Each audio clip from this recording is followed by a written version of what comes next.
Hello and welcome. This is Manifestation Mastery Course video 40A, 40A.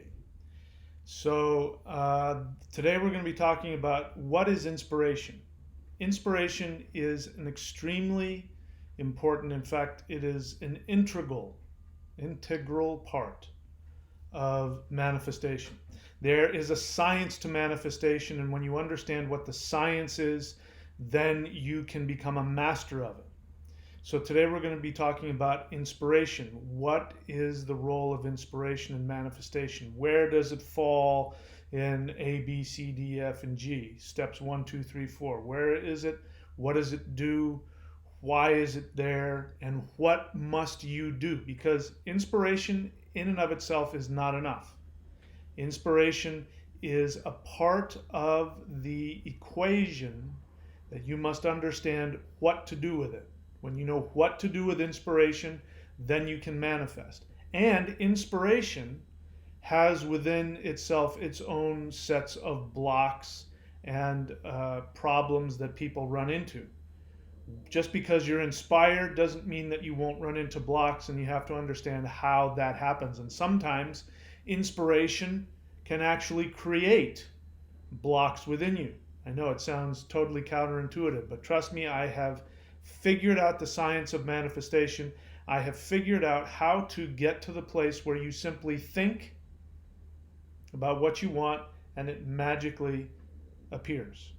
Inspiration is part of that. So this is Manifestation Mastery Course video 40A. You have to watch this whole video. At the end, I'm going to direct you to another video which will show you the key, because I'm going to teach you exactly what to do when the inspiration happens, what you're going to do directly after that in order to ensure that that inspiration creates your manifestation. So that will be in the B video, and at the end of this I'll tell you exactly how to find that. So go to neo.thunderwizard.com to find out the 4 tools to master this universe.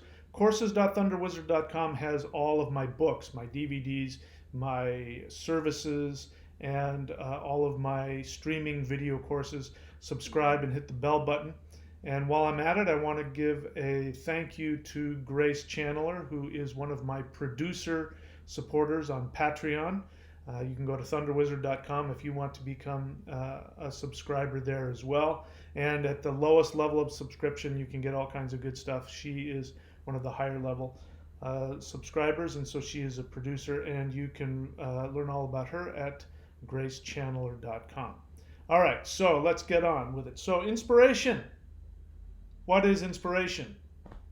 I chose this picture for a very important reason. You see here that this individual is on the mountaintop meditating, and their heart center, I don't know if it's a he or a she, but whoever it is, their heart center is being illuminated, because that is what inspiration is. So, in order to understand how to manifest, you must understand how the universe works. This is not an arbitrary process. You have to be very clear about this. This is a science. A science, the word science means body of knowledge. Body of knowledge that comes from experimentation. People don't use the word science well all the time. So science is the body of knowledge that comes from proof through experimentation. What I'm saying is that this is a proven science that is a result of my experimentation. I have proven what works and what doesn't. Now, with any science, you have a theory. So people start with a theory. They go, I wonder what if molecules work like this? Then they create a theory, and then from that theory they do experimentation, and they can prove or disprove their theory based on experimentation. So the theory that we have, and I use the word assumption. Assumption is you make assumptions about what reality is. All of us do. Now, just because you have an assumption or just because you have a theory doesn't mean it's correct. We have a bunch of people running on theories and assumptions that have not been proven. Religion is one of those things. Religion gives you assumptions and theories all the time. For instance, monotheist Christian religion will tell you that man is born sinful and therefore God has cursed you with his anger and you will go to eternal torment if you do not accept his son's sacrifice for your sins. That's an assumption. People walk around with that assumption. You can have that assumption and then talk about how God is love, but the assumption is that God is really pissed at you and you're sinful, you're broken. That's an assumption. You can have another assumption. There are other religions that start with the assumption that human beings are the divine representation of the spirit of the universe, and that our essence, that our core essence, is in fact in infinite perfection, and the whole task of becoming human is to rediscover that. That's a different assumption. Do you see how those two different assumptions are going to create two different ways of going through life? So, when it comes to manifestation, I'm giving you an assumption, a theory. The theory that I'm giving you is that your soul, before it incarnates in human flesh, has a desire. It has a desire to experience something in three-dimensional reality. In fact, it says the only way I can really experience this is if I come into three-dimensional manifestation and have a body and a mind and be able to physically go and live out my desire. So the soul seeks to incarnate. It's the whole reason you're here. So if you're operating from a different assumption, you're here because you're sinful, you're here because you made mistakes and you have to learn. You know, people have a misunderstanding of what karma is. Karma is just simply the consequences of your thoughts and actions. That's it. Far more positive karma is happening in your life than negative. If you're breathing successfully and you're awake and your eyes work and your heart beats and your legs work, that is the result of positive karma. So there's far more positive than negative, but we focus on the negative. So let me destroy the assumption that you are here because you are faulty and you have to learn lessons before you achieve enlightenment. No. If you live under that assumption, if you choose to believe that assumption, you will have a challenging life. That is what you will see. You will see misery, you will see problems, you will see lack, you will see suffering. If you operate from the assumption that you are an infinite being of light and joy, and the reason you came here was to experience the fullness of that joy through a really fun adventure, then that's what you will see. This is important because we're going to look at this in a moment. So let's talk about inspiration. So here's how inspiration works. Remember that your soul has come here with a desire. Now that desire is imprinted in your soul. It takes it on and imprints itself with this desire. And the way that you know that you are connected to this desire is that when you initially think of it, that's important. I choose my words very carefully. When you initially think of that thing, it brings you joy. You go, that would be so much fun. But then all the thoughts come in. Oh, I don't have the money. Oh, I'm not good enough. Oh, there's the economy this. That's secondary. The inspiration itself, if it is followed immediately by a burst of joy in your heart, that's inspiration. It means that that is what your soul wants to do. People look around, they want God's will. God, please tell me, what is your will for me? God has a plan for you. I just want to know. I need a sign. I can tell you what the sign is. The sign is when you think of something and it brings you great joy, that's your sign. That is God telling you that's what you're supposed to do. See, you're God. The truth is, you're God. You are telling yourself. But if you're operating from a theory and assumption, if you believe that the earth is a place of punishment and that it's hard work and that it's misery, then you are going to not listen to that. It would be as if God handed you the map and said, here's what your life is supposed to be, and you said, and you threw it away. That's what that is. So start from a different assumption. Okay, so why doesn't inspiration just immediately lead to manifestation? Well, in its pure form, when everything is flowing, it does. But we run into blocks. So be honest with yourself. How many times have you been inspired to do something, to be something? Meaning, not because you're doing it because you want to be a good person or you want to be accepted or any other garbage like that. Meaning that you feel this overwhelming feeling of joy of, oh my gosh, if my life was only like that. I wish I could do that. And you feel really joyful and inspired. Why does that not immediately turn into manifested reality sometimes? I have gotten to the place where I've learned to know how to make that happen. Maybe you haven't. Probably because you have some false assumptions. Because, I keep hammering away at this, but it's really important to understand. The two main things that happen in life, listen, if you can boil life down to these two things, and if you can do that and hold on to it, it will make life much more simple.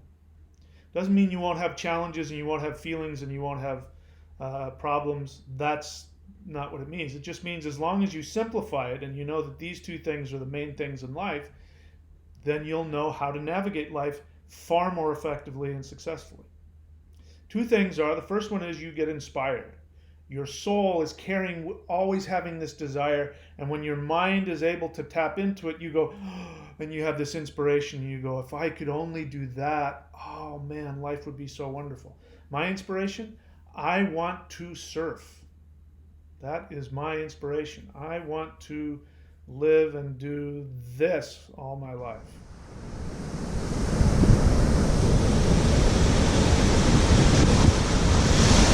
That's me.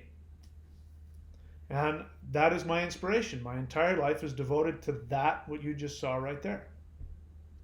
When I think about it, I'm filled with joy. It doesn't fit any of the, well, what are you giving? That's not very practical. Well, what are you doing? You're just sitting around surfing all day and yeah, well, life is more important than that. And then I know so many people my age, I'm 56 now, I know so many people my age that have given up on all of their inspirations, and they have the job and the house and the kids, and yeah, they're doing but they're miserable, they're old, they're fat, they're sick, they're dying. I mean, another guy died from heart disease or something like that.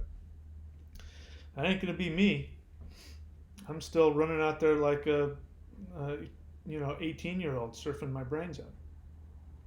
So that's because I operate from a different assumption. My assumption is the most important thing I can do in life is to go surfing. Woo-hoo! That's the most important thing. It's the most valuable, important, and profound thing that I can accomplish, because when I do that, I'm connected to my soul. I'm happy. Anybody who knows me, when they see the difference between when I've just come back from surfing and I haven't surfed for a few weeks, huge difference. So that's the first thing. Your soul imprints on you the thing that brings you joy. It doesn't have to mean anything, doesn't have to have any value to society. It just makes you happy, it gives you joy. Second thing that happens is we run into our karmic challenges. The soul comes here to experience its desire. It also comes here to learn and to grow. If you want to go to the gym and you want to have, big, strong muscles, you're going to have to work against some force that's working against your muscles and makes you sore. It takes some work. There's a challenge there, but you grow. Your soul also wants to grow. And so what ends up happening is you have to make a choice. Continually throughout your life, you will have to make a choice between what makes you happy and what brings you acceptance and love in the world. And that can be feeling like you're a good person, feeling like you're smart, feeling like people love you.